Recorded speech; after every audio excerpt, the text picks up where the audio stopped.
Good morning, everybody. Happy Friday. This is Jamie with the Lightning Round Podcast, here to do my installment of my top 5 favorite Chargers UDFA signings.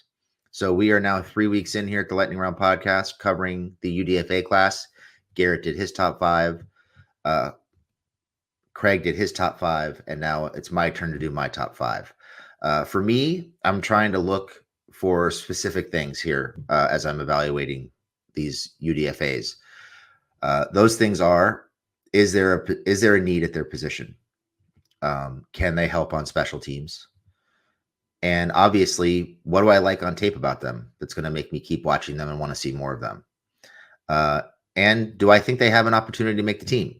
So, as we talk about my top 5 guys, try to keep those things in mind. And I'll try to hit on those as I talk about them so we can kind of see what my thought process was and why I picked the guys that I picked. So let's go ahead and get into my list. So I'm going to start at number 5. And I went back and forth on the number 5 spot between a couple of guys, to be perfectly honest with you. Those two guys were Mikhail Jones, the linebacker from Syracuse, and Cam Brown, the cornerback from Ohio State. Coming in, I thought Brown was going to be my number 5 guy. Kind of went back and forth, wound up settling on Mikhail Jones. Why did I wind up settling on Mikhail Jones? Let's talk about those 4 points that we talked about a second ago, right? So, first of all, I believe that the linebacker position for the Chargers is kind of in a position of flux right now, a state of flux. And what I mean by that is simply that they just signed Eric Kendricks to a 2-year deal. Who knows how much he has left in the tank? Will he be here for a year? Will he be here for both years? Either way, they're going to be looking to fill that spot once he's done, whether it's in a year or 2 years. We also have the uncertainty surrounding Kenneth Murray. Really, there shouldn't be any uncertainty. This is a player who probably should not have a contract extension offered to him once he gets through his 5th year. But we know the Chargers like their pet projects. We know they invested a 1st-round pick in him and other picks because they traded up for him. So will they be able to cut the cord? Will they be able to admit they made a mistake there? Who knows? But with that uncertainty and the uncertainty surrounding Eric Kendricks, plus we have Nick Niemann and Amin Agwabamiga, both of whom I believe are going to be restricted free agents at the end of the year. So a lot of volatility, a lot of uncertainty at the linebacker spot. So I really felt like that's a good spot where a UDFA has a chance to make this roster. And I felt like Mikhail Jones was the best of the linebackers in this class. So he made number 5 on my list.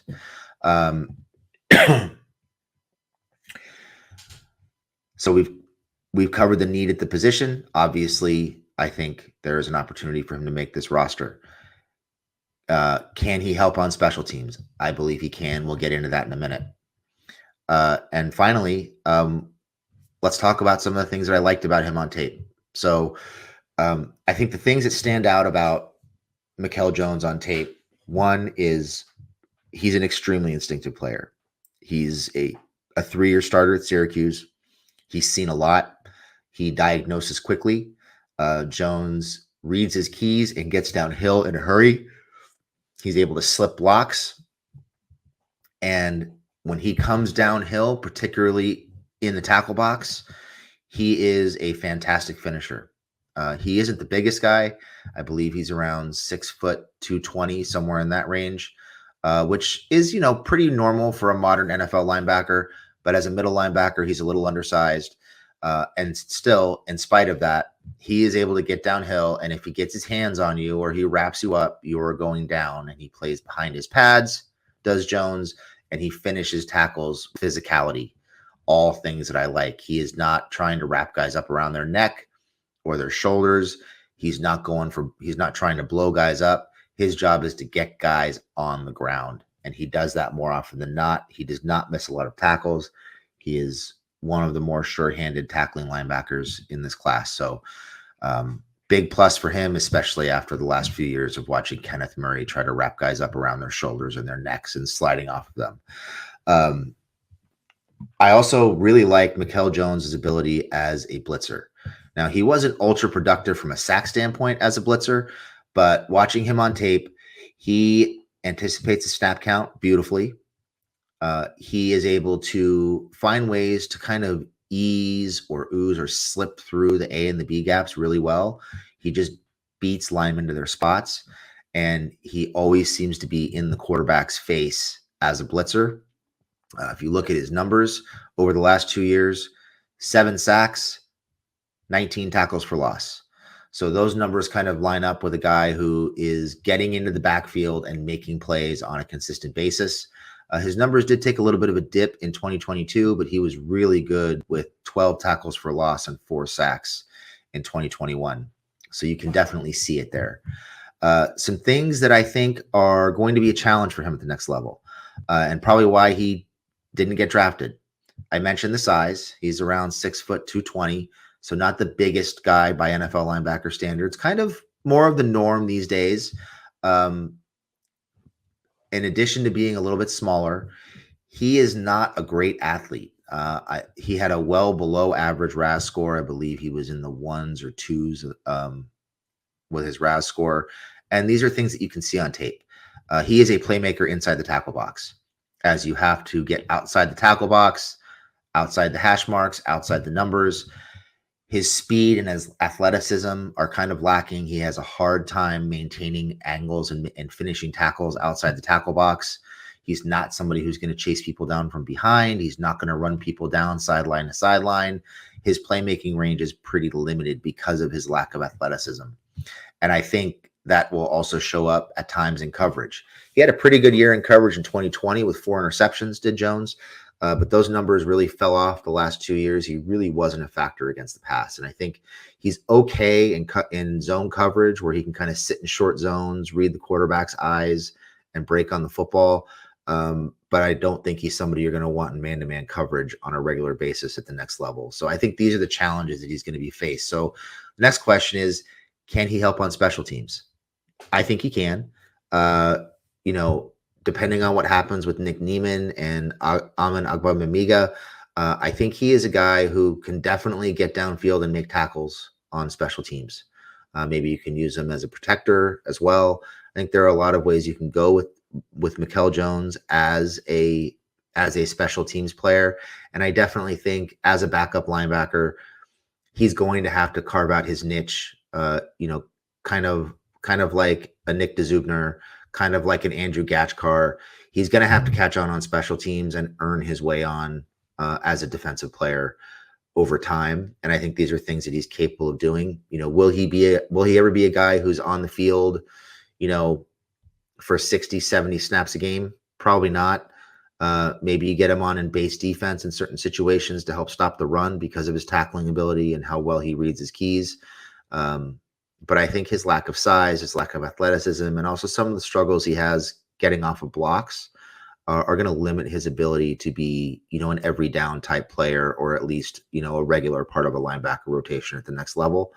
But certainly, as we saw with a lot of the Chargers mid and late round picks, I think this is a young man who has a chance to help on special teams. And it seems like that is definitely a focus with the UDFA class and with the mid to late round picks the Chargers had this year. So that's my number 5, Mikhail Jones. Let's go ahead and move on to number 4. So my number 4 is Johari Branch. So if we're looking at those 4 criteria that I laid out, is there a need at his position? Absolutely. Johari Branch is a versatile interior offensive lineman from Maryland. He started games at left guard, right guard, and center. I think ultimately he's probably going to land at center in the NFL. Can he help on special teams? I mean, yeah, he could help out, on the line on special teams. That's a protector on kicks and things like that. Obviously, probably not somebody who's going to be racing downfield and making tackles, but as a blocker on the punt team, as a blocker on the PAT team and the field goal team, certainly an opportunity for him to help out there as a backup offensive lineman. What did I like for him about him on film? So for Johari Branch, I think obviously the first thing that stands out is the versatility. I mentioned starts at both guard positions and at center. Most recently in 2022, he started 8 games at center for Maryland. And just reading up on Maryland's season and their passing attack, which set a bunch of Big Ten records and school records, He was credited, Johari Branch was, with kind of jump starting the offense when he became the starting center. So he is a very good pass protector. He doesn't get a lot of credit for being a great run blocker, but I actually think he was a pretty good run blocker at Maryland, particularly as an interior lineman. He's not somebody who's going to, pull and get out in space and blow people up. But I think if you keep him moving straight ahead and more of a power running scheme, I think he's a guy who can climb to the second level and pick off linebackers and things like that and make plays at the second level. Is he great at the second level? I would say probably not, but I think there's some potential there. I just think there's some technique issues and some athleticism issues they kind of need to look at with Johari Branch. But the big strengths for Branch are, one, big, heavy hands. He punches really well. Once he latches on to defensive linemen, it's pretty much over. He's able to, manipulate them, turn them, kind of control them with his hands. He's able to get to most blocks. He's effective as his own blocker in man. He's effective in power running schemes. He can get to his reach blocks. Really good as a combo blocker as well. I mentioned I like him in pass protection. I think he is better at the second level than he gets credit for or got credit for in the draft process, but still some work there. I think in terms of negatives, things that might have kept him from getting drafted, I think for Branch, again, kind of like Mikhail Jones, I think there are some athletic deficiencies. He's not as low on the RAS score as Mikhail Jones was. But you can certainly see in space when he tries to pull, he kind of struggles. He's kind of lumbering. When he's getting to the second level, if he can just run straight ahead and pick somebody off, he's fine. The second people start moving, trying to avoid him, if he has to change his path, his route to his second level block, that can become an issue. I think technique could use some work. He's a very, very strong individual. You can see very clearly the functional strength is there for him, for Branch. But I think where he struggles is because he's so strong, the technique can break down. He can kind of play upright, doesn't bend at the knees a whole lot, kind of bends at the waist or plays upright and tries to wrestle with guys. He's trying to grapple. So I think there are some opportunities for technical advancement with Johari Branch. But I think the biggest thing that I like about him, I mentioned the things that I like on film. The biggest thing I like about him, honestly, he's not Will Clapp. And that's a pretty big plus. Based on what we saw last year from Will Clapp, I think you've got an experienced, versatile offensive lineman, interior offensive lineman, somebody who has an opportunity to grow into a larger role, kind of like McFarland, the kid they drafted. I just think it's an opportunity to develop a player who played at a high level, who played several positions, and shows an opportunity for development and can help on the interior line, at the very least as a swing interior lineman, if not maybe grow into a long-term option at center. So, and finally for Branch, is there an opportunity for him to make the roster? I think there is. I think there's a very good opportunity for him to make the roster. I think there's 1 or 2 years left on Corey Lindsley's deal. He's obviously dealt with some tendonitis issues in his knee over the last couple of years. It seems like his body is starting to betray him at least a little bit. I think some of that can be mitigated with rest and things like that and treatment. But how much longer does he really have playing at a high level? And, with some contracts coming up, particularly Justin Herbert's contract coming up here, either this offseason or next offseason, how much longer can they continue to afford pay a center top dollar? I think that's the big question. So Branch has an opportunity to step in, learn from one of, if not the best center in the league, take some time developing and kind of work on that technique and develop himself athletically. I think there's an opportunity for him to make this roster as a backup offensive lineman. And I think we would all be thrilled if Johari Branch makes this roster and Will Clapp does not. So let's all hope for that outcome. My number 3 on my list is Campbell, Edge, Brevin Allen. So Allen, let's look at those 4 criteria I mentioned, right? Is there a need at his position? You could argue that there is not, but I believe there is. And I've been talking about this throughout the offseason. What is going to happen with Khalil Mack? what is going to happen with Joey Bosa after this year. With the contract restructures both those guys had this year, there is a very good opportunity that one or both could not be here next year. So we'll wait and see what happens there. But even with the Chargers drafting Thule this year, and even with Chris Rumph on the roster and Carlo Kemp on the roster, I believe there is some question about the edge position long term. To me, I think Chris Rumph is really a fourth edge. He's a rotational piece, somebody who shouldn't be on the field all that often. Could he develop more? Sure, of course he could. But we're entering year 3. We haven't seen a whole lot of development from him as an edge setter, which is kind of a problem. And he's been inconsistent as a rusher. He's really just a speed rusher. There's really no, he doesn't really have a ton of counters. There's no power to his game per se.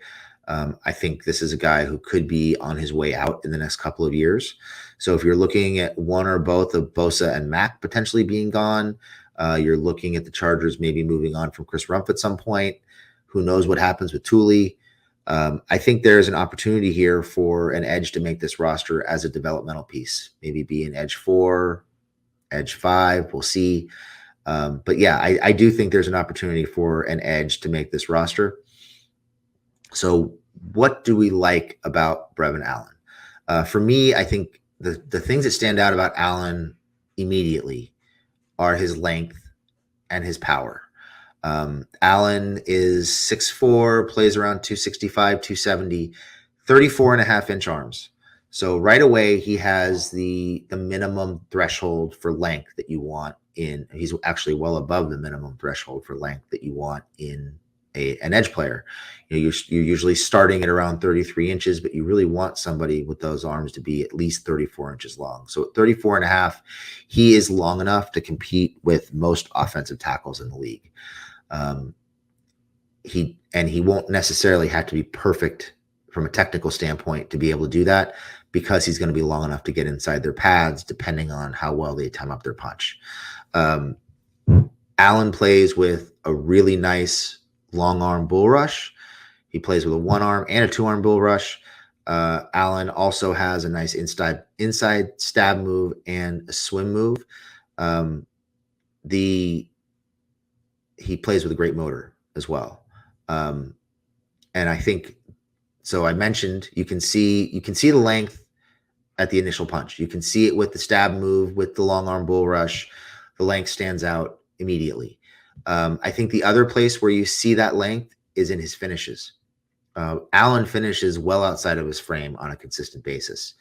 It seems like if he's anywhere near the ball carrier, be it a quarterback or a running back, and he can get a couple fingers on them, they're probably going down. He has, I believe his wingspan, if I'm not mistaken, is 86.5 inches. I mean, he just has ridiculously long arms, and he is able to finish well outside of his frame. He's able to change direction and come back to the ball.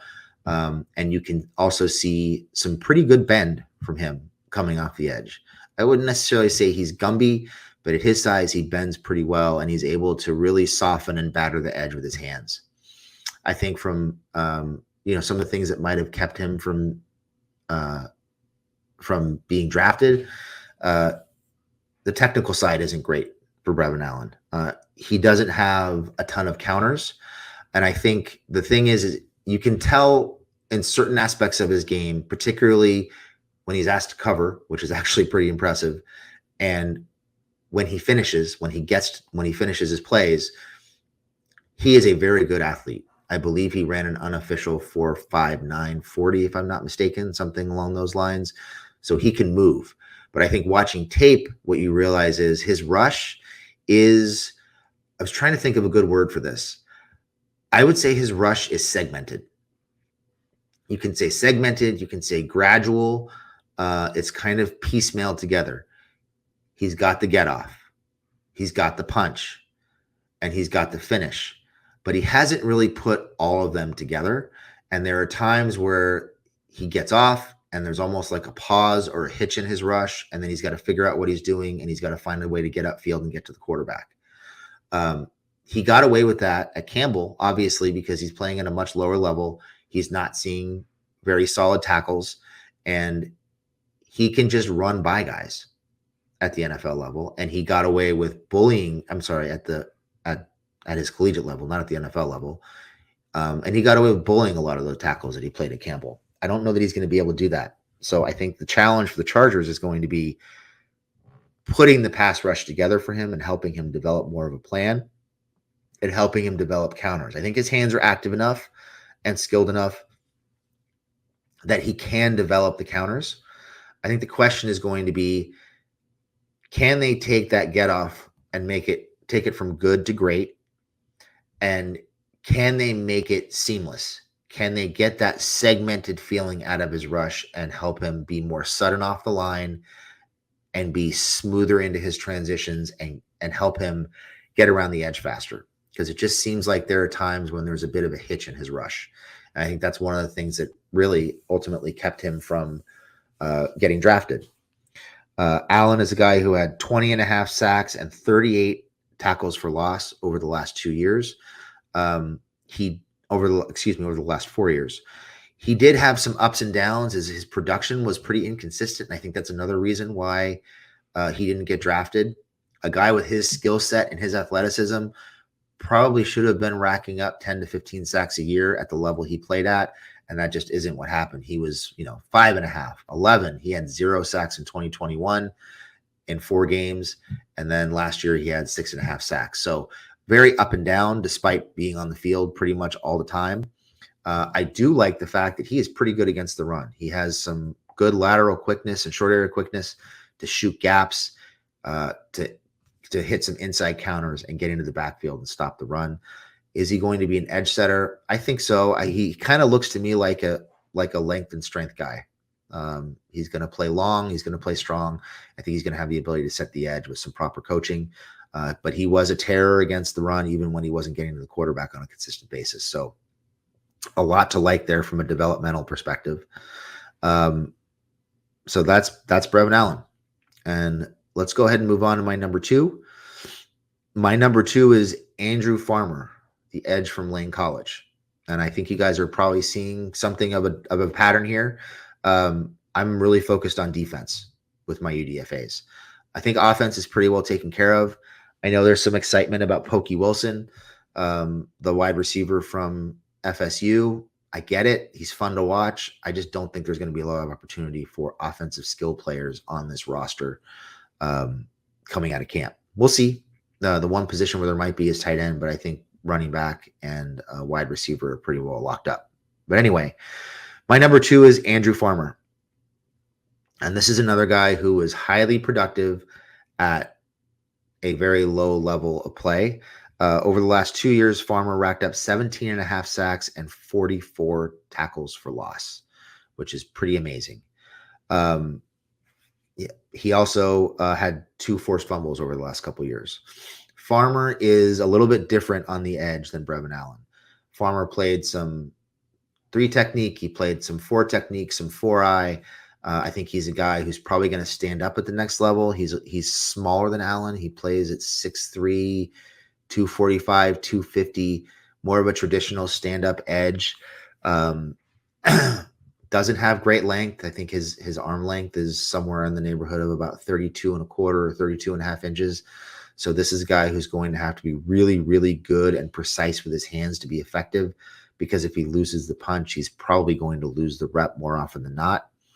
But I think what you see with Andrew Farmer is, unlike Allen, whose rush is a little segmented, Farmer is a guy who gets off the ball exceptionally well. He is able to, if you don't get your hands on him in 2 steps, he's gone.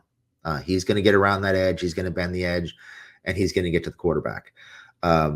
Obviously 17 and a half sacks, 44 and a half tackles for loss. He's a guy who played inside and outside. He's very good against the run. He lives in the backfield. And reading some interviews from him, he is a guy who sounds like he's willing to do whatever it takes to succeed at the next level. He's talked specifically about playing on special teams. He talks about being able to affect the running game so teams don't want to run at him. And he is a very stout edge defender, in my opinion. Even at 6'2", 6'3", 245, 250, he's still very physical and very technically sound at setting the edge. And he's also very adept at getting into gaps, getting across the tackle's face or the guard's face and making plays in the backfield. The thing that I like about Farmer, which is similar to Allen, is he is an explosive finisher. He doesn't just finish when he gets to the quarterback. He finishes through the quarterback. And much like Allen, even though Farmer lacks the length, he is always finishing outside of his frame. He is able to bend the edge, is Farmer. He's able to change direction suddenly. He's always got his eyes on the quarterback or the ball carrier, and he always has a plan for getting there. I think the technique for Farmer is a little bit more advanced than it is for Brevin, which is why his production was a little bit more consistent over the last couple of years. And I think Farmer is a guy who's kind of just scratching the surface. He looks like he could be an edge. He could reduce inside and play some 3 technique in certain situations and, in speed rush packages. I think he's a guy who's going to be fun to watch in camp. So in terms of things that I think might have, prevented Farmer from getting drafted, one is the level of competition. He only really had 2 years of playing time at Lane College. He really did not see any kind of competition at tackle or guard. He was almost getting to the quarterback completely unabated, which can make him a little bit of a difficult evaluation. The lack of length is certainly an issue. And we're just going to have to see how he handles, lining up against legitimate, athletic, skilled offensive linemen, because he just hasn't seen a high level of competition. And he was able to just simply overwhelm people with his athleticism at Lane College. And I think he's going to have to adjust to being a little bit more of a technician. He will probably still win with athleticism, but I think you're going to have to see much more of a plan. You're going to have to see the technique and the counters develop. And you're going to have to see him become more of a complete player who doesn't rely just on the athleticism. Last and not least, my number one, and I'm sure it's pretty much everybody's number one, but there's good reason for that, is defensive tackle Jared Clark from Coastal Carolina. Clark is a monster. I believe he plays at about 6'4", 340. He has ideal length. He plays with power. He actually is shockingly quick for a man his size. It's not uncommon to see him cross the face of a center or a guard, shoot a gap, and get upfield to make a play. He, as a rusher, he is able to win with quickness and power and his length. He has a great bull rush, a great long arm bull rush. And he is able to, when he gets his hands on people, he is able to batter people. In terms of, can he make the roster? Is there an opportunity for him to make the roster? I think there probably is. The Chargers' defensive line room is fairly crowded, but I think there's opportunity to trim some fat there in certain spots. And I think there might be an interest by the Chargers to see if they can unlock Sebastian Joseph Day as more of an interior rusher. And in order to do that, they need to have somebody else playing more of a traditional nose, so they can unleash him a little bit more. And I think Clark gives them the opportunity to do that. Is Clark going to play on special teams? Probably not, but maybe they sneak him in to try to block some kicks. So, unlike some of these other guys, I think Jones, Allen, and Farmer in particular have an opportunity to help on special teams. Clark, probably less so, but that's probably not as much of a concern with him, just based on the guaranteed money they gave him and the fact that he was a priority free agent. So some things that I think might have kept Clark from getting drafted. I think if you look at Clark on tape, there are, I hate to say concerns, but it's the only word I can come up with right now. There are some concerns about his body, to be quite frank. Is he a bad body guy? That might be a little bit harsh, but at 340 pounds, I think there is certainly some room for him to trim some bad weight. Definitely some bad weight, some chunk there that could be trimmed. And I think because he's a little top heavy, because of the way he's built, he has a tendency to have issues with contact balance at times.